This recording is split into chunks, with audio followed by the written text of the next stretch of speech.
All right, Paul. You ready for another week? Yep. Ready to get this thing started? Let's do it. All right, new tradition. Here we go. Let's do it. Let's do Let's it. do it, baby. A healthy shot. Yeah, that is it. Where did you get these little dentist cups, by the way? I was looking for some. I was looking for shooting glasses. Yeah, and that's what you ended up on. Well, the little shot glasses look like they're too small. Okay. So And I you like felt to like- have, you like to have a little more in there. Is that what I'm getting? Yeah, I feel like, sometimes you got to have a little extra. Understood. All right. Well, Oh man. before we get this thing started, I have been looking forward to this episode since since Saturday ended last week. By the This way, is the last episode, huh? yeah. Well, no, because at the end of last episode, I didn't realize what was going to happen.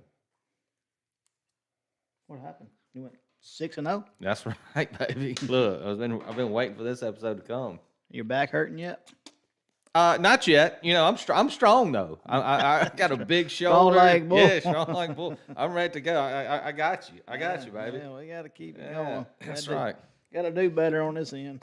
All right, you ready to get this thing started? Yes, sir. All right, let's do it. All right, welcome into another edition of Cash and Tickets, brought to you by Poolside Bets. That's me, Franklin Johnson, and my partner over here in crime, Mr. Paul Robertson. Welcome to the show, Paul. Hello. All right, so here's what we're gonna do. I kind of tried to do a little better this time. Got a little breakdown over here.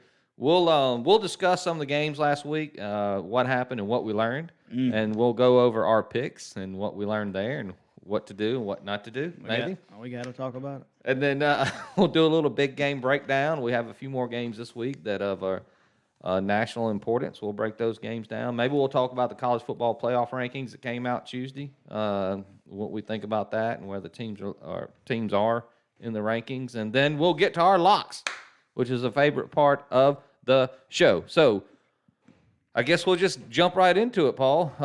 Last week didn't have a bunch of big games last week. We had a few, so we'll start it off with the cocktail party. Looks like Georgia has decided that they are ready to play big-time football. Yeah, they kind of woke up. They got the most talent and the best coaches in the country. I don't know what they were doing earlier in the year. I don't know. I guess growing pains, maybe. I don't know. I just think they were disinterested, right? Hung over, maybe. From last year, yeah. They taken their time. They brought Carson Beck along.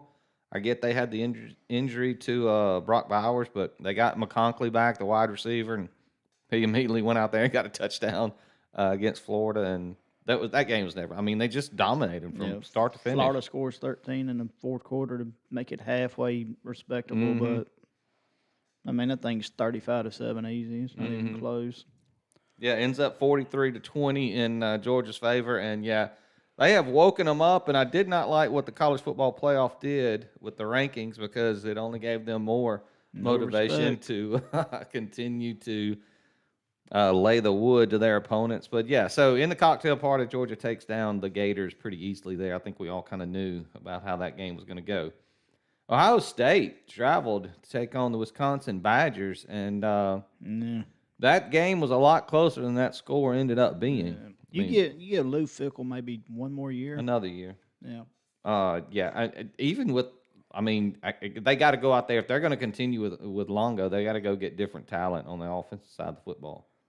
I don't know. Can he coach big time football and win? I think he did it at North Carolina. He did okay. I mean, I know we have our we have our pains from when he was in Oxford, but we'll see.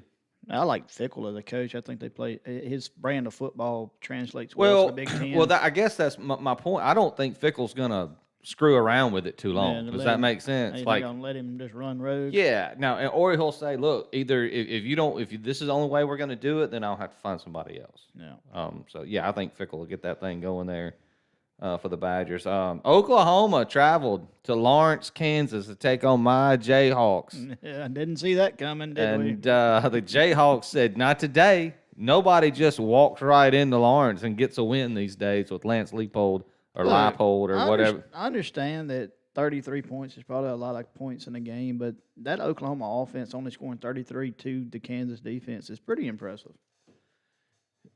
Yeah, I mean, Everybody talks about the Kansas offense, but I'm telling you, if you can hold Oklahoma to 33 points, that's what happened. You win. Yeah, and they started that game out with a bang, and they got I think they got a touchdown, then they got a pick six. Gabriel, he just threw a horrible pass out to tried to throw it out there, and the guy picks it off, takes it to the house, and Bean was great. He was good again. The kid is, they don't have a quarterback problem in Kansas because Bean's come in and done a really good job there. There's no drop off. How long does he stay there? At the end of this year, does he make a move, you think? Does somebody go get him? Well, if you don't, what are you doing? Well, the only thing I've heard is that money's drying up everywhere, and not just in college football. I mean, the San Diego Padres had to go get a loan to finish paying their payroll, including players, in the last month of the season. Out there, all the cheating they did to win the World Series? I mean, not the Astros, the Padres. Oh, the Padres. Padres. I'm sorry. They were one of the top 5 payroll in Major League Baseball, and didn't even make the playoffs. Oh, that's not. The Mets were pretty. The Mets bad. were number 1 and didn't make the playoffs. That's not good. But and TV deals haven't been announced. We don't know what these schools are going to get, and all these coaches have their coach-friendly deals. No. I don't know if teams are just going to pay out these coaches to go get new coaches. I'm sure there's going to be a firing or two, but I don't know if it's going to be a big job to get Lance to leave Kansas. Does that make sense? And he's got. I don't think he's scared that he can't get it done there, especially with Texas and Oklahoma leaving the Big 12. No. He's going to be in really good shape there to be at the top of that conference. Going out, and they're still going to be one of the Big 4 conferences that are left. So I don't know. I think he's got time to wait. I don't think he's going to move after this season. Fair enough. Unless something big pops. And then, of course, the biggest game of the weekend, the Oregon Ducks went to Utah, the Rice-Eccles Stadium, to take on the Utah Utes, and boy, I think kind of what we both knew in the back of our minds.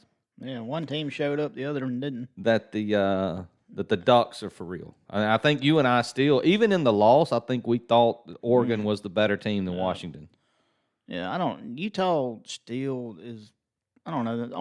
Only to score 6 points tells me everything I need to know. Cam Rising is made that thing go.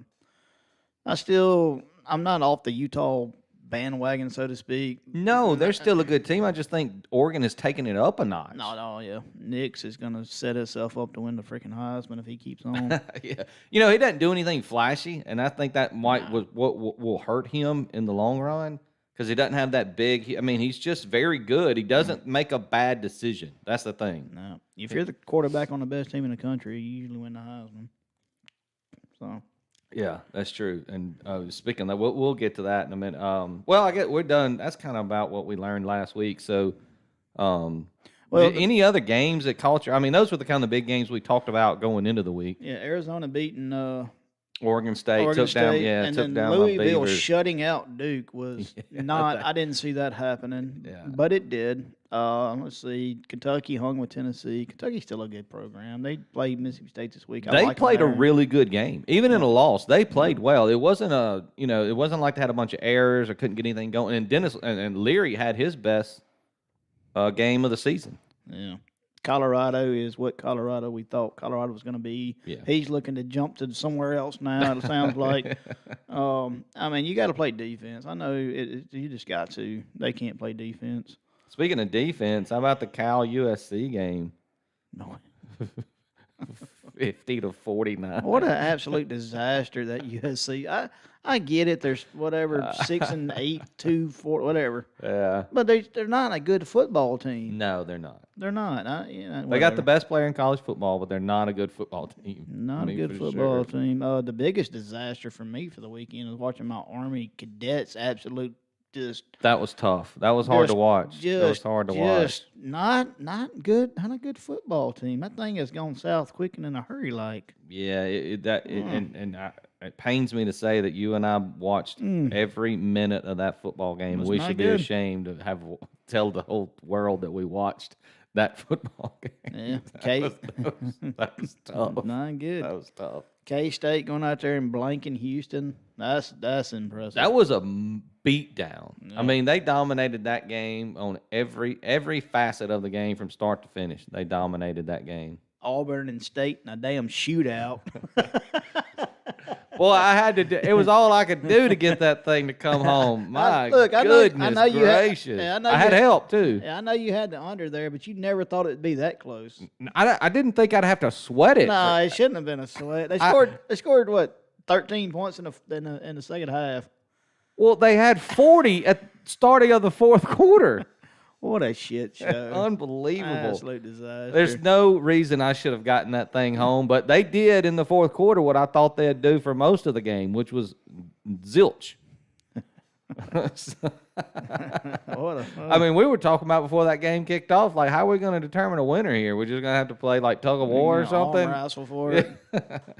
But, boy, I don't know. They decided to score some points. Arizona State going out to beat Washington State. That's a big win for them. You talk about two programs that have really turned it around, Arizona and both teams in Arizona have turned their seasons around. We talked about this earlier. I think in scoring defense, I think Arizona State's in the last 3 games is top 10 easy in the country. So there's 4 teams that impressed me with the way that they've hung around and gotten their seasons turned around. That's both Arizona teams. It's actually, I guess you could make it 6. It's Oklahoma State after they finally, hey, you know what? This Ollie Gordon's pretty good. Why don't we hand him the football? Wake Forest 6, Duke 0. Go ahead. Awesome. Then K-State, of course, we mentioned. And then Northwestern. Yeah. Went out there and beat Maryland this weekend. Northwestern has played, Fitzgerald gone. I thought that program was going to tank. And here they are with what? They got, 4 wins? They got 2 Big Ten wins. I did not see that coming. Yeah. And then Iowa State, also in the Big 12, they've turned their season around after a slow start. Yeah, good win. Yeah, it's a fun weekend. Not so much for me as it was you, but things happen. Yeah, things happen. All right, well let's do the recap since you brought it up. Let's take a look at week 9. Like Paul mentioned, I went 6-0 in the week. I had to sweat out that Mississippi State Auburn. I had under 41, and those jokers had 40 at the start of the fourth quarter. Yep. I don't know how we got that home, but second half was like it was supposed to go. Yeah, that was. I never saw that coming, but boy, we did get the cover there. USC and Texas A&M at South Carolina and Texas A&M. They tried. They did a little fourth quarter scoring, but not. They got I think they got to 47, so. Wasn't a huge sweat, but 1 touchdown would have ruined me there. And then Minnesota, Louisville, and OK State, Tennessee pretty much just did their thing. I mean, Tennessee went up late, 6 points, and then never let Kentucky get close to scoring again. So big week for your boy here, 6-0 there. Way to go.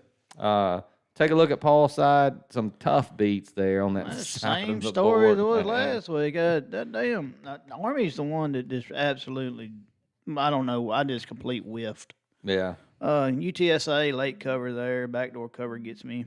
And Troy's losing. What a fucking debacle.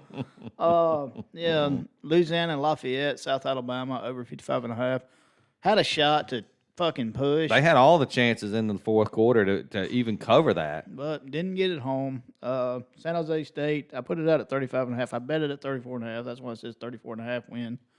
I don't know. We may have to go to the judges. Yeah, I mean, that's what you bet it at. Oregon State, we said that Oregon State's going to have to score 30 to beat Arizona. They did not, so there you go with the 24, yeah.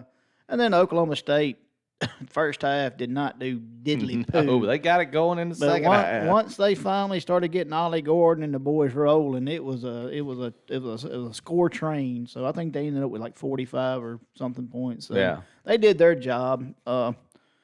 We're going to go back at it. We got to trust the process, keep it going. So. Yep, I'm feeling. I think last week I said I don't feel too good, and then I go 6-0. And the week before that I felt good. I went 1-5 maybe. I can't remember what it was. We'll get it figured out. Who knows what's going on there? Of course, the charity parlay didn't. Of course, since we bet it, it didn't hit this time. Army and Maryland took us out right there. That was tough. Did we do anything this week? I put one in while you were setting up over there, so I just threw something together. We'll see what happens. We should have threw some UFC in there just to get this summit home. Jeez Louise. Goodness. Yeah, so that's the record there. We went 8-4 total between the two of us. So that's going to help the poolside bets moving closer to 500. I hope we get over that.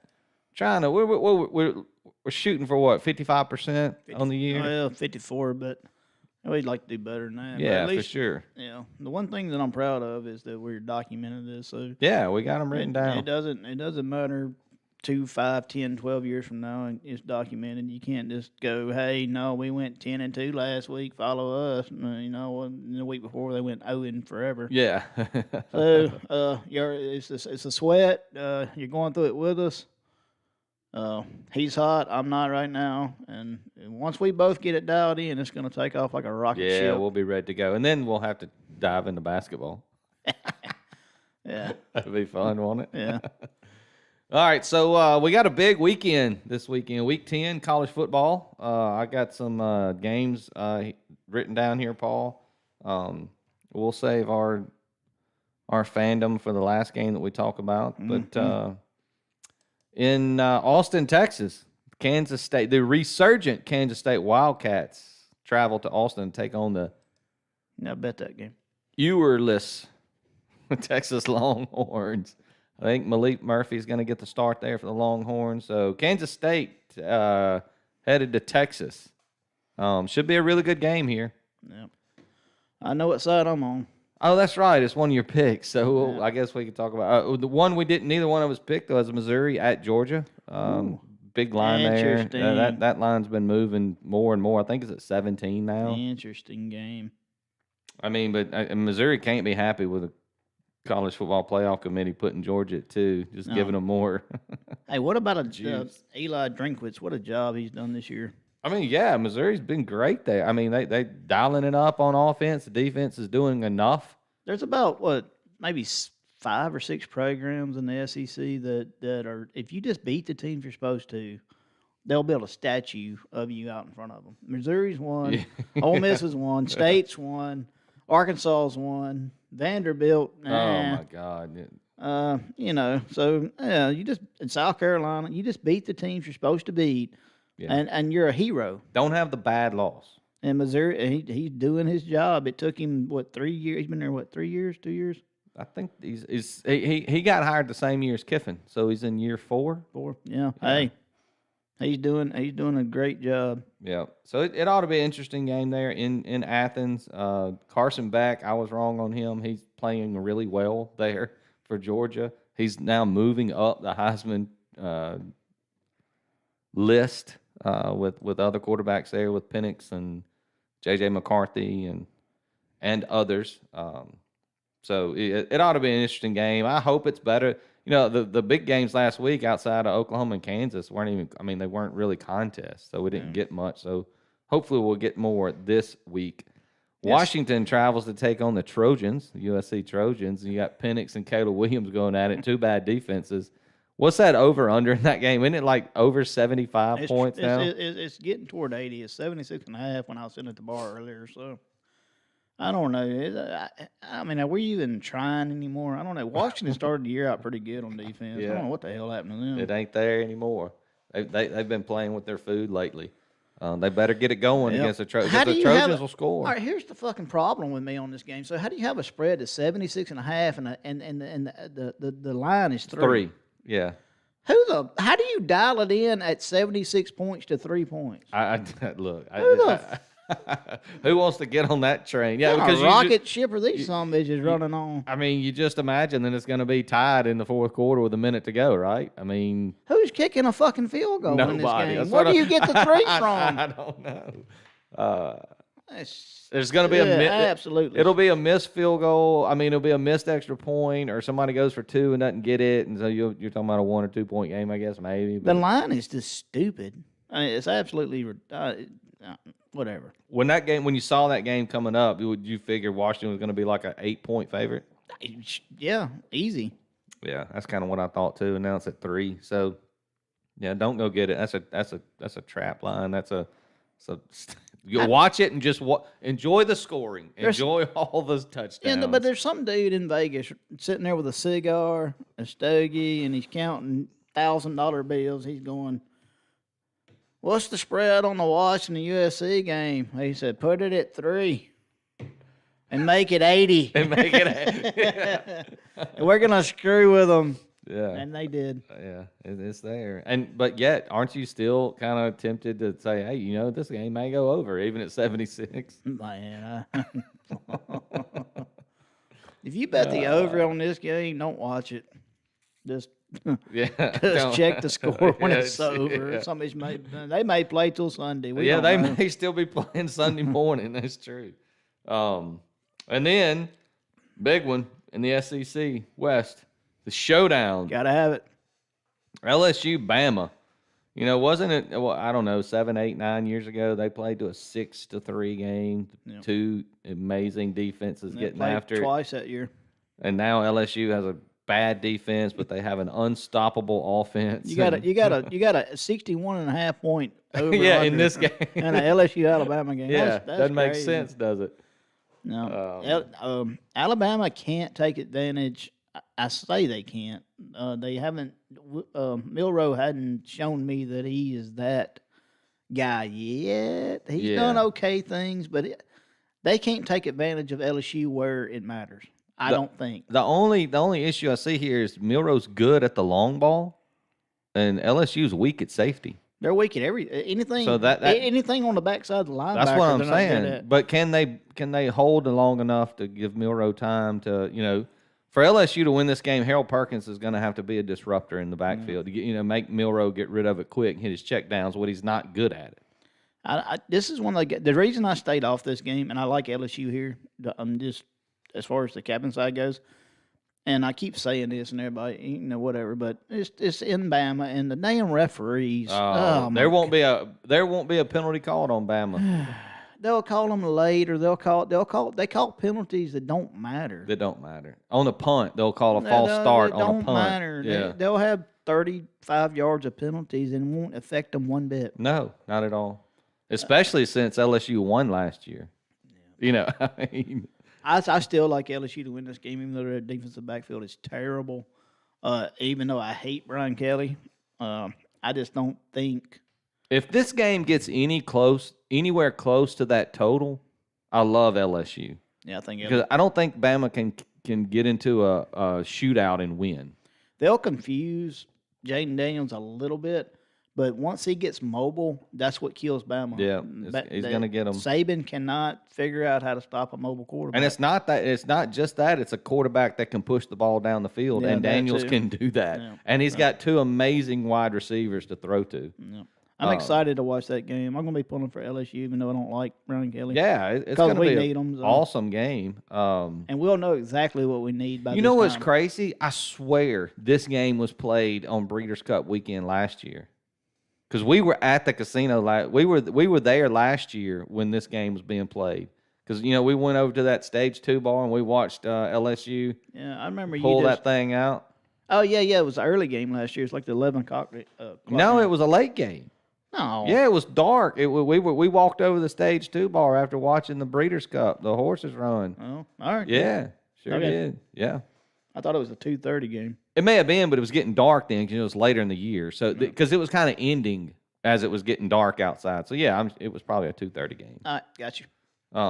So yeah, that was some of the big games this weekend. We didn't talk about a couple because they're in our picks, but one of them, neither one of us picked, obviously, because I'm sure Paul would throw something at me if I tried to, even because I thought about it. But the Texas A&M Aggies travel to Oxford, Mississippi this weekend to take on the Ole Miss Rebels. 11 o'clock in the morning, early kickoff. The Rebels are a 3-point favorite in this game. Paul, what are you looking forward to in this game? If we can control the wide receiver 0. Anais Smith. Yeah. Do not punt. I swear to God, if our punter kicks it anywhere in the field of play, he should be fired. Kick it out of bounds.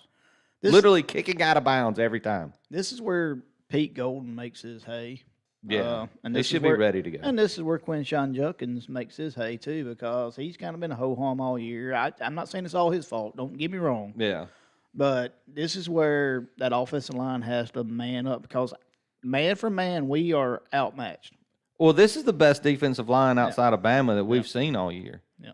So Kiffin's going to have to dial it up. He's going to have to stay within his wheelhouse, and he's been good against A&M. He can. Yeah. He is not scared to go freaking mine for mine with numbnuts. No. I think he knows he can outcoach that guy. Yeah. So, defensively, I'm not really that concerned about it. I know Petrino can dial shit up. But I've been pleased with the way they've played. And Max Johnson holds the ball too long, and you realize that the Rebels are number 2 in the SEC in sacks. Yeah. So if he continues to hold the ball, if we're getting home, if we do what we do against everybody else, and where A&M is weak is on the offensive line. Yeah. If our defensive line can win, I think we can have a big day. I just hope we go out there. I'd like to see us jump on them early, but this is the first 11 o'clock game we've had in 2 weeks? All year. Weeks? Is it all year? Mm-hmm. All right. Well, let's go. Yeah. And Kiffin said it shouldn't matter. He said because we're a morning practice team, we're on the field at 6:30, or we're up, at the facility at 6:30. Yeah, so their body clock should be fine. Yeah, there's another group that's going to be struggling after that 11 o'clock game too. It's going to be. We'll get through it. We're going to power through it. We're going to get through it. It's funny you said jump on them early, because here's a stat I got for you, Paul. If we jump on them early, it should be night-night. The A&M Aggies, they have not scored a second-half touchdown since September 30th. Jesus. Since the Arkansas game. They've gone 3 consecutive games without scoring a second-half touchdown. Yeah, I don't know who they played. They played Tennessee. They played Bama. And South Carolina. They did not score a touchdown last week against South Carolina in the second half. They have kicked, in the second half of the last 3 football games, they've scored a total of 15 points, 5 field goals in 3 games. So, yeah, your point about jumping on them early, yeah, because they're not good in the second half, apparently. Yeah, let's get it. Well, let's hope that trend continues. Let's make it ugly early. Yeah, right. So that's a good game we're looking forward to. Hope that we end up on the right side of it. And I know I've mentioned, I was talking about the Breeders' Cup, so if anybody doesn't understand what that is, that's horse racing. So it's like, how can I explain? It's like having... March Madness of horse racing. It is, but in one day. Yeah. It's like having the entire March Madness tournament take place in one day. So just say you got the biggest high school team in the country play on Friday, and then on Saturday you have the college teams. Yeah, all in one day. Yeah. Yeah, that's right.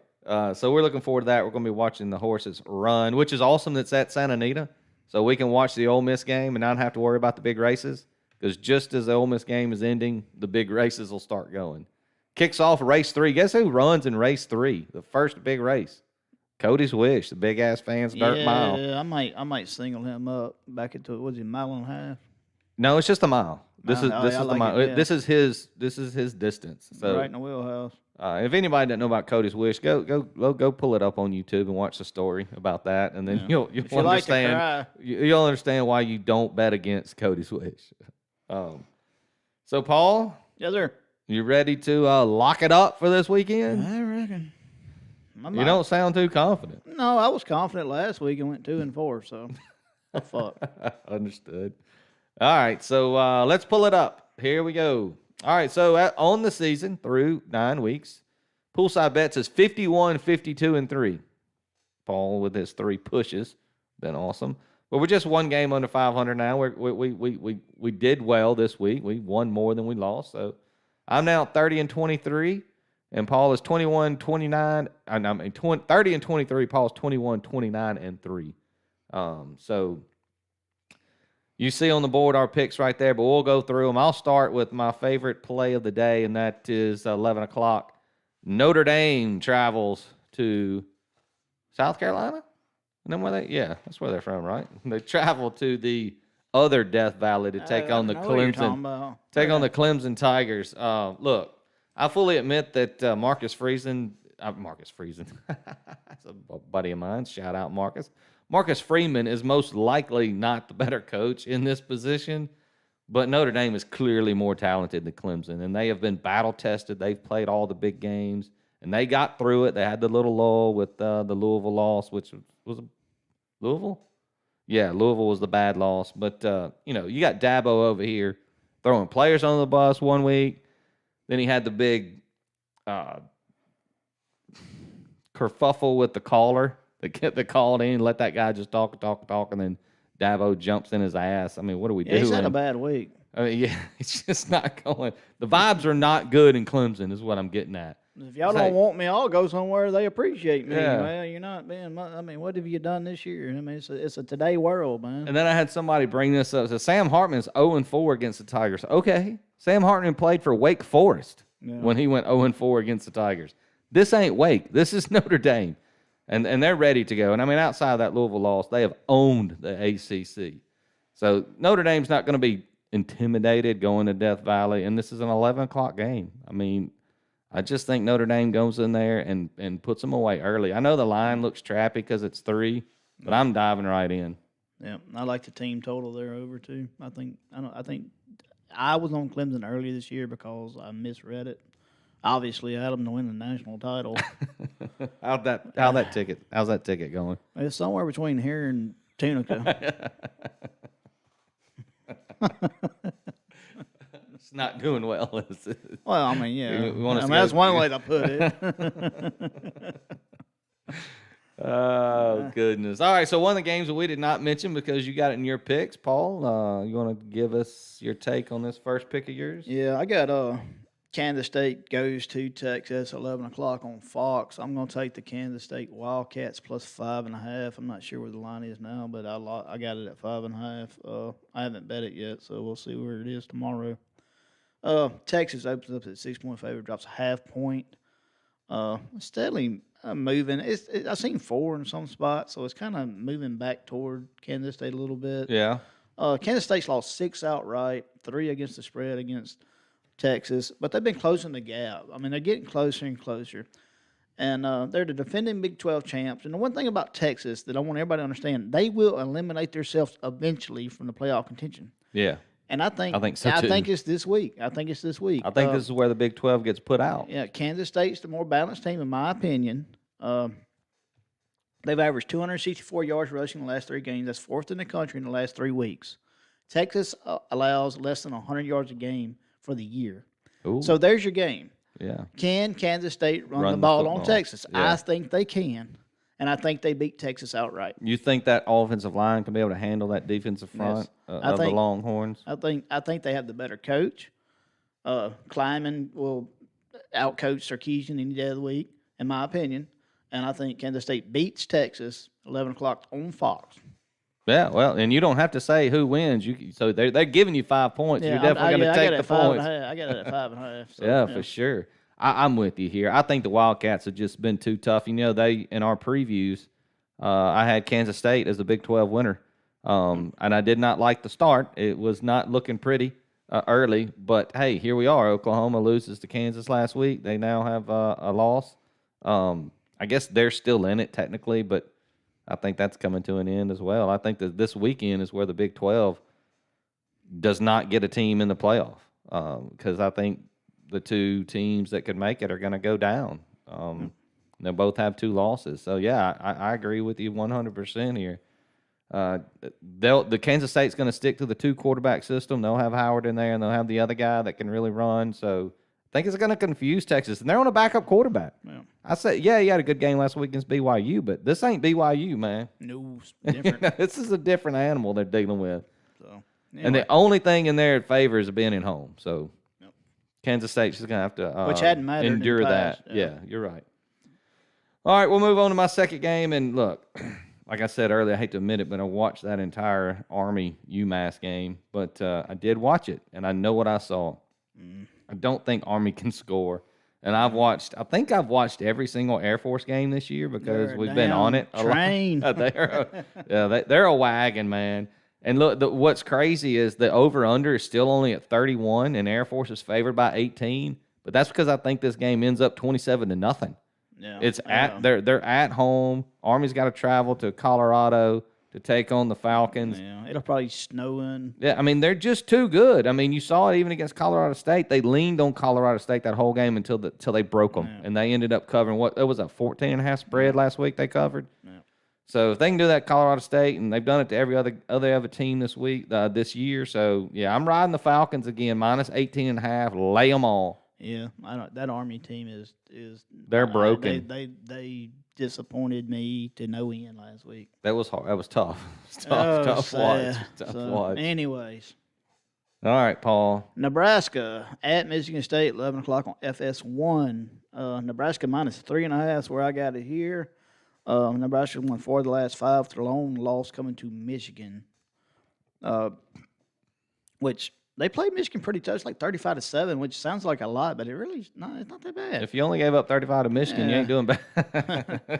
I faded Michigan State earlier this year against Rutgers, thinking they just gave up, and I lost that one. So I'm going to do it again. I think they've quit. Yeah, the Spartans are just in hiring season right now. I saw a thing where they're offering Urban Meyer $100 million for a million years. Come coach them. I don't know.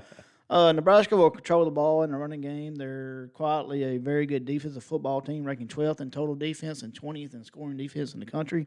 Looks like a 24-6, 30-3, 27-6. Nebraska's not going to run it up, but they can easily cover this 3.5. It might be 13-3 late in the third quarter, and then Nebraska scores a couple late in the fourth quarter, something like that. Yeah. I like them to just cover the 3.5 easy. So, whatever. Yeah, and I like that game a lot. It would have been on mine if Paul hadn't had it on his. So yeah, we both agree there on Nebraska minus 3.5.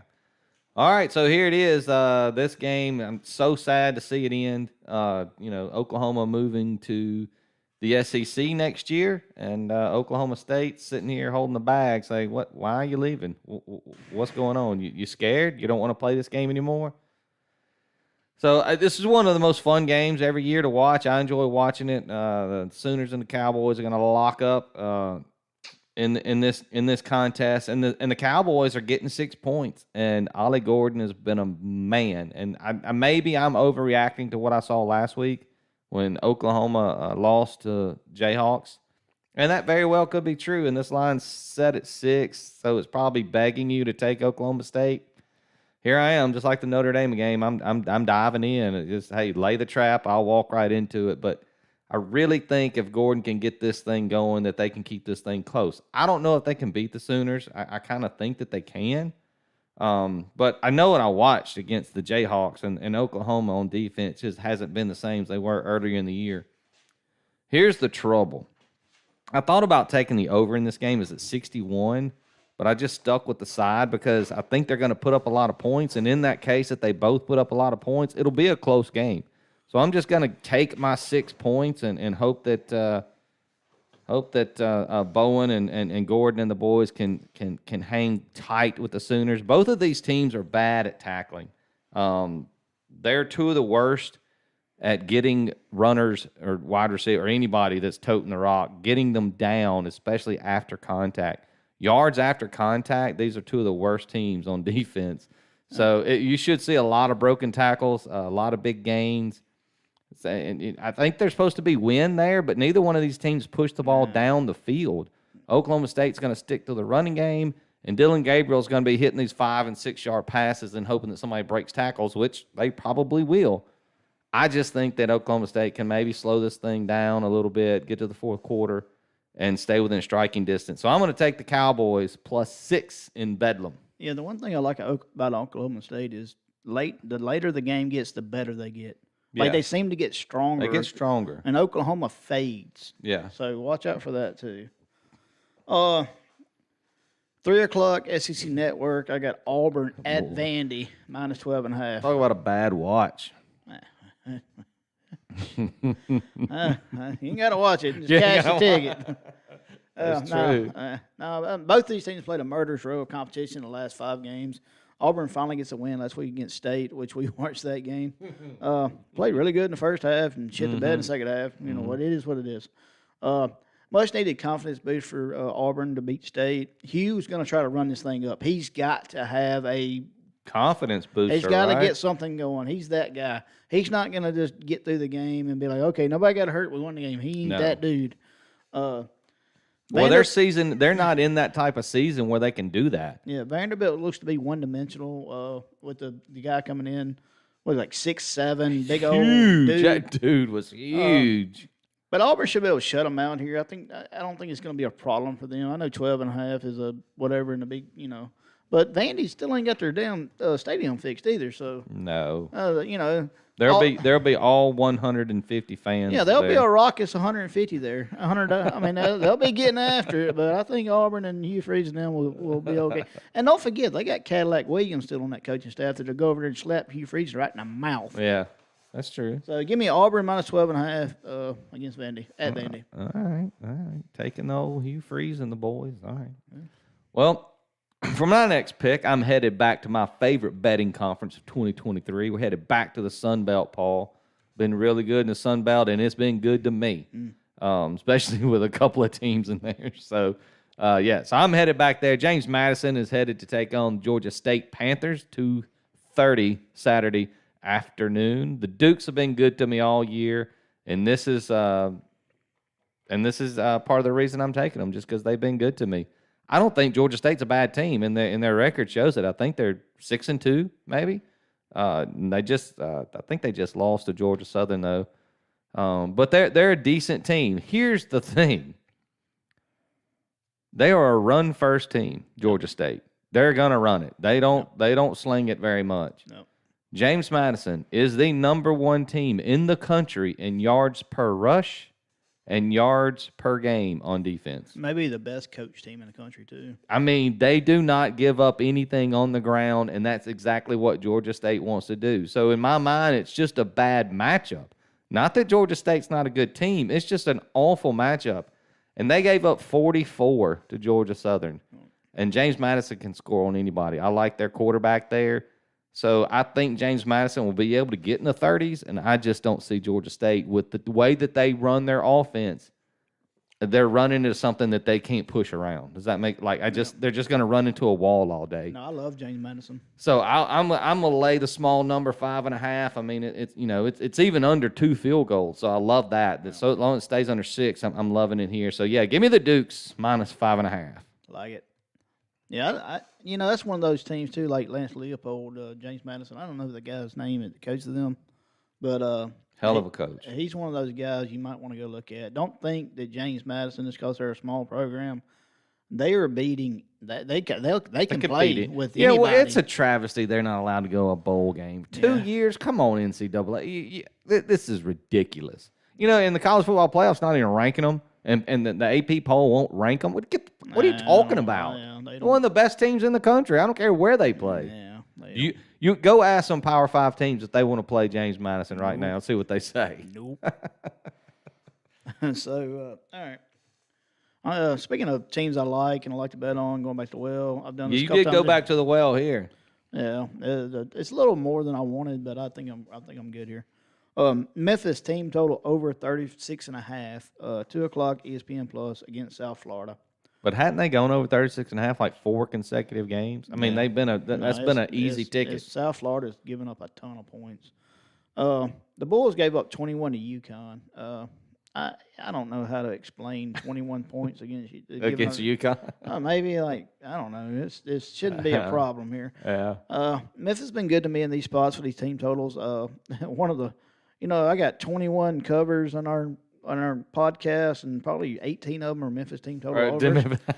So, barring turnovers, Memphis should be able to hang 50 on them, and I like it here. The Bulls are going to score too. I get it, but give me Memphis over 36.5. They should get to 40. That's easy. the thing. In the last 4 games, Hennigan has stopped throwing interceptions, and they are putting up all the. Now their defense can't stop nothing. No, I mean, but. Yeah, but you're not worried about the defense. I'm not asking the defense. If anything, I need them to do what they've been doing. Yeah. Just keep doing what you're doing. Make the offense go score, and you'll be in good shape.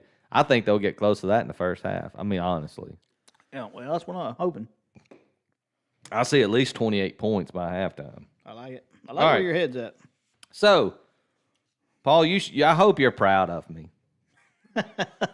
with this next pick. You got to be proud. You got to be patting me on the back, or it's like, I'm so glad he's back. So glad he's back. I don't know what you been doing all year. Going back to my second favorite color in college football, the teal. Yeah, is back, baby. They're back. They're the it's one. like, remember Texas kept saying, we're back. You should apologize to them. I probably should have. That way, it was a slow start to the season. I had to let Tim Beck prove it to me. I had to see what was going on. But the Chanticleers have turned it on lately. I think they've bought into Tim Beck and what he wants to do there. I spent the entire 2021 and 2022 seasons literally backing the Chanticleers in every game. And it was a lot of cashed tickets on Coastal Carolina. So they're coming off a drubbing of the Marshall Thundering Herd, where they had to play their backup quarterback, Jarrett Guest, who went for nearly 3 bills and 3 touchdowns against the Thundering Herd. So Grayson McCall is going to be out again. I think this line is this low because Jarrett Guest is playing, and ODU played James Madison close. And I think this line is reflective of that. I don't think this game's close at all. I think the Chanticleers go in there and take care of business at ODU. So I'm going to lay the 1 with Coastal Carolina. I'm back, baby. I'm back. The Fighting Teals are going to go get it. Good to see you, babe. Yeah, it's good to be back. It feels good. It feels right. It feels right to be back on Coastal. Feels good. Yeah, ain't nothing like getting back together with your old flame, is it? Look, I looked at them, and the old fire started going in my eyes. So they look good over there. Yeah, look at you. I see you. I see you. You put on your nice new suit. Nice new dress and everything. You got all dolled up. Got the lipstick on and everything. Had them teal short pants on. Teal short pants. Looking good. I hear you. All right, 2 o'clock, ESPN Plus. My next game is Louisiana -9, the Lafayette Raging Cajuns at Arkansas State. It's at Arkansas State. Now, trust me, I understand. Arkansas State has recovered. I like how you started that. Trust me, I get it. I know what you're thinking, but just listen to me. Yeah, Arkansas State, Bush Jones was crying on the sideline. He's got them darting around a little bit. Are they still winning life? Yeah, they're always going to do that. Okay. All right. But this line's too short here, man. There's no way Arkansas State will go score for score with Louisiana. No, it's not. They're not. It's not happening. I don't think so. They're 128th in total defense on the year. Oh, out of 133? Louisiana will get some stops. It's not like it's going to be a stop. Yeah, so, we're just looking for 2 stops. Yeah, honestly. And they'll score all over Arkansas State. Yeah, so I got it right here. My note says keep it simple. Louisiana -9. I like it. Yeah, I love that pick. I saw that too. I was like, damn, I was thinking about adding that to mine, but I didn't want to steal one of Paul's picks. God, I need them all. You know. And I may be jinxing them. It may be me. Maybe it's you. It gets too squirrely. I'll start doing freaking college prop bets. We're going to get out of this hole. I promise you that. Yeah, Louisiana got a win over, was it South Alabama or not? It was they had a big win. It was who did I bet? Seems like it was Texas State. I thought Texas State had a chance to beat the Raging Cajuns. I remember betting. Well, they beat South Alabama and they couldn't last do week. it. Oh, they did. That's right. It was like you had the over under in that game, and they put it on South Al. Yep. Because South Al had to come back late to even make that a game. And got my hopes up and still let me down. Hopes up and back down again. Dope. All right, I'm going to go to the SEC. 6:30. The Kentucky Wildcats travel to Starkville to take on the Mississippi State Bulldogs. Look, I saw that game against Auburn State. The Mike Wright led State offense is not going to get it done. So I get it. I probably shouldn't let what I saw last weekend affect what's happening this weekend. I just don't think there's much fight left in the Bulldogs here, if I'm being honest. Kentucky still has some things to play for. They're 5-3, and their 3 losses are to Georgia, Missouri, and Tennessee. It's not like they're playing bad football. No, but and Leary had his best game of the year last week against Tennessee. Kentucky played really well in that game. Had chances. They stayed in that game the entire time. It was only a 6-point game. And again, like I said, the State is on this. I hate to say the word, but it's that watch we talk about, Paul. That 4-letter watch where starts with a Q, ends with a T. Yeah. The Bulldogs are kind of on that watch for me, and they look checked out against Auburn. I mean, they scored a few points, but I'll lay the 5 points easy with Kentucky here. Give me the Wildcats -5 at Starkville. I was looking at Sportsline just then. They had the Bulldogs scoring 24 points. There's no way. Kentucky may give up some. They're going to score. That is aggressive, though. No, 29-25. There's no way that's the final score. They only gave up, what? They gave up, what, 33 to Tennessee? You going to tell me they're going to give up 24 to State? There's no way that's a final. State is not Georgia, Missouri, or Tennessee, is my point. Those are only 3 games that Kentucky's lost.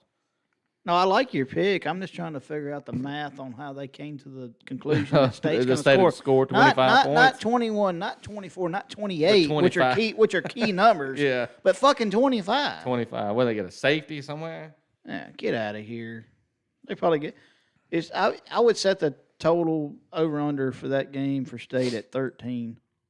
Yeah, I mean, they because they're not going to – I don't think they'll score 2 touchdowns. Let's see what it is. Well, it's 14.5, so – yeah. I take the under. I take the under. Their team total under is 14. 14.5. And the computers have them scoring 25. Yeah, no, I go under. I would take under because even if they get a early touchdown, late touchdown, that's 14. They're just really going over. That's what you said. Those computer sims are sometimes way off because you'd think that computer sim would have them closer to State's team total over under. Well, and that's way off. That's 11 points higher. Well, this would so Kentucky's team total over under is 24.5. See, that's closer to what the computers think Kentucky's going to do. Well, State's is 14.5, and the spread's 3. So 5. Well, still. Yeah, I know. I mean, it's still right. Yeah, so 5. Yeah, open at 3 up to 5. I got you. Yeah, right, it's moved. Yeah, a lot of money's come in on Kentucky, so that line's moved. Yeah, so when you look, I guess my point here is. Like, look at all the lines and try to figure out why they set the line where they did. Sometimes this shit don't make sense. No, yeah, you're right. And this is one of those games. This does not make sense. Usually the team totals are closer to what the line reflects, and that's not close. No. So, all right. Let's see. I'm to my last game. Yep. Here we go. 5 o'clock and what's that? Mountain West Network. Is that somewhere you can even watch? You got to have It's usually on one of those channels. It's like CBS Network or something, or CBS Sports or something. They call it Mountain West Network, but I think it'll be on TV. Probably going to have it ESPN Plus or Apple TV. UNLV minus 10.5 at New Mexico. And New Mexico has won 2 of their last 5. 2 wins are Hawaii and UMass, and then they beat Tennessee Tech. And somebody they had 3 wins on the year. UNLV's coming off a heartbreaking loss to Fresno State. This is the perfect bounce back spot for them. I look for them to get their swagger back here. The Lobos are giving up 36 points per game. That's a lot of points. Yeah, so look for another road blowout here. New Mexico hadn't beat anybody. I mean, when you beat Hawaii and UMass, I understand UMass beat Army last week because trust me, I'm not forgotten. But it's not the same thing. UNLV's a well-coached team. They should be able to roll right through this New Mexico Lobos team. Hey, what a job the former Missouri coach has done there, Barry Odom. Yeah. Done a great job there at UNLV. All right, so I added an extra pick in. I'm just feeling froggy, Paul, so I'm throwing in a 7th lock this week. Lock it down. Yeah, so Purdue is visiting Michigan, 6:30 Saturday night. And with all the hoopla around the sign stealing with Michigan and all that, I believe that the Wolverines are just going to be like, you know what? Fuck the entire world, man. I get it. We're going through all this, but I think they'll be motivated to just run it up here and say, look, we don't need to do any of that. I mean, that'd be like a big middle finger from to everybody. Yeah. So, and look, Michigan is number 5 in the country on offense, and J.J. McCarthy's looked great. And Michigan's also number 1 in the country on defense, which also helps the offense because it sets up a lot of short fields. So I see the Wolverines scoring on their own from wherever and getting a lot of short fields. And I think they run this thing up on Purdue early. They'll probably have 35 at the half. So I'm going to take the Michigan team total over 41.5. And part of the reason I'm doing that, the spread is 32 or 33, somewhere in there. So, yeah, give me the Spartans. Give me the Wolverines to get all the points against Purdue. I like it. I hope you can go 7-0. Yeah, that'd be another fun week. Boy, we'd have a big Saturday. Breeders' Cup, watching the horses run, watching all the football tickets come in. That'll be a big day. Yep, -28. And we'll be at the Gold Strike. Gold Strike and the Horseshoe.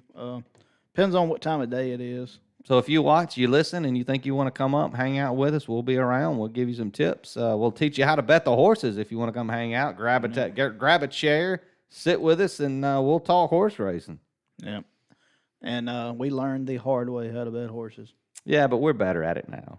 No, we're better at learning how to bet. We're still learning, though. We had a whole dictionary of shit come from Franklin earlier today. Yeah, so you know the gender of horses. You understand what it all means. So.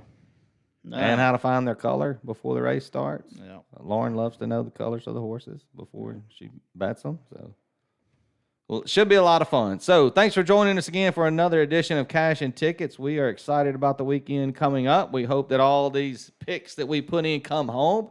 So, again, like we always say, you can fade us or you can follow us, but just know I was 6-0 last week. If you want to jump on that train, this train is loaded and ready to go. Just like Lane Kiffin and Offering, we're off and running, baby. This train is rolling. A lot of smoke, a lot of coal. I got the guy in there just shoving coal in there as fast as he can shove it in. We are blowing and going. So we're going to get Paul coming home this weekend. He's going to have a better week. I envision at least a 4-2 week this week for Paul, but would hope he goes 6-0. Yeah, let's get it. I'm looking forward to it. Paul, any last words you want to tell the folks before we get out of here tonight? No, I don't know. I got to do better. Yeah, hey, that's you. You got to trademark that thing, man, because somebody's going to do it one day, and it's going to suck. We got to get you some hats, some hoodies and things. Hats. Yeah, do better hats, do better hoodies. Yeah. T-shirts, Huggies. We know it's mine. I don't care what everybody else does with it. What are your Pittsburgh Steelers going to do tonight? Who the fuck knows?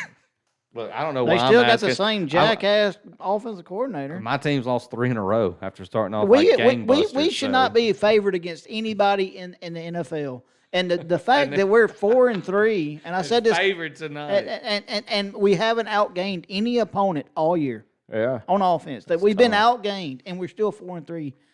I don't know what it says. I want to say it says that's really good about the defense and Tomlin, but I really don't, because Tomlin is the reason we're in this problem. And I love Tomlin, but he's got to he's got to make a move. Hey, fucking move. The Raiders made a move.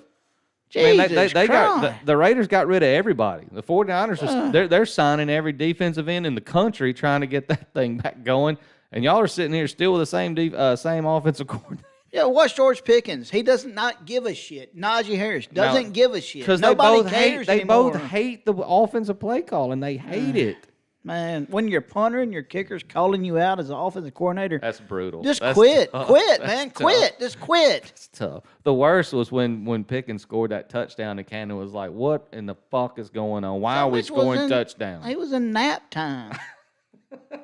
It was like preschool. He's like, what's happening? Where's my Slurpee? Oh, God. Anyways. It kills me to watch. I have to sit out there and listen to Lauren just get – she gets – it's not good. A little upset when it doesn't go well. Go get Byron Leftwich. He wants the job. Go get him. Right? He would do a great job. I'm all aboard on that. I think he would do a great job there. Shit, call me. I can fuck up an offense. I won't charge you a damn dime. Maybe a little bit. I mean, at a big discount. Hey, pay me. Hey, look, whatever you're paying Canada, I'll take $100,000 to call those plays. I could call those plays he's calling for $100,000. I'll do it for $100,000, Tomlin. I'll do it. Set me a tent up in the stadium and make sure I got hot dogs and popcorn and whatever. I'll be good to go. Pay Paul and I both $50,000 a year, and by God, we'll call this thing up. We'll dial it up. Promise you, it's gonna look different. Absolutely. There'll be a lot of illegal shifts probably.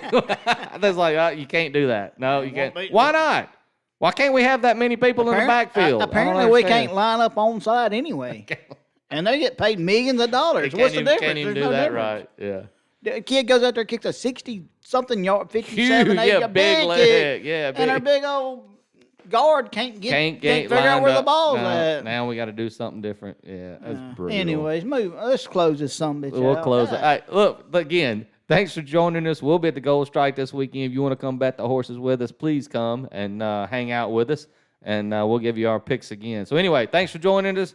Poolside Bets and Cash and Tickets. I'm Franklin. That's Paul.